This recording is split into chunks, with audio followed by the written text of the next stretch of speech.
بسم اللہ الرحمن الرحیم۔ جنگ احزاب میں حضرت جابر رضی اللہ تعالیٰ عنہ نے حضور اقدس صلی اللہ تعالیٰ علیہ وسلم کی دعوت کی اور ایک بکری ذبح کی۔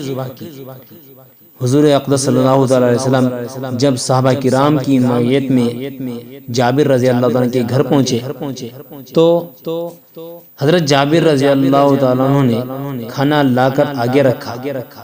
کھانا تھوڑا تھا اور کھانے والے زیادہ تھے۔ حضور اقدس صلی اللہ علیہ وسلم نے فرمایا تھوڑے تھوڑے آدمی آتے جاؤ اور باری باری کھانا کھاتے جاؤ۔ چنانچہ ایسا ہی ہوا کہ جتنے آدمی کھانا کھا لیتے وہ نکل جاتے۔ اسی طرح سب نے کھانا کھا لیا۔ حضرت جابر رضی اللہ تعالیٰ عنہ فرماتے ہیں کہ حضرت نے پہلے ہی فرما دیا تھا کہ کوئی شخص گوشت کی ہڈی نہ توڑے نہ پھینکے، سب ایک جگہ رکھتے جائے۔ جب سب کھا چکے تو آپ صلی اللہ تعالیٰ علیہ وسلم نے حکم دیا کہ چھوٹی موٹی سب ہڈیاں جمع کر دو۔ جب ہڈیاں جمع ہو گئی تو آپ صلی اللہ علیہ وسلم نے اپنا دست مبارک ان پر رکھ کر کچھ پڑھا۔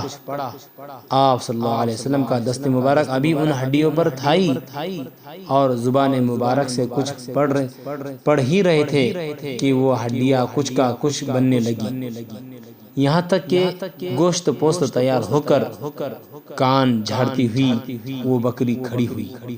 حضور اقدس صلی اللہ تعالیٰ علیہ وسلم نے فرمایا جابر لے اپنی بکری لے جا۔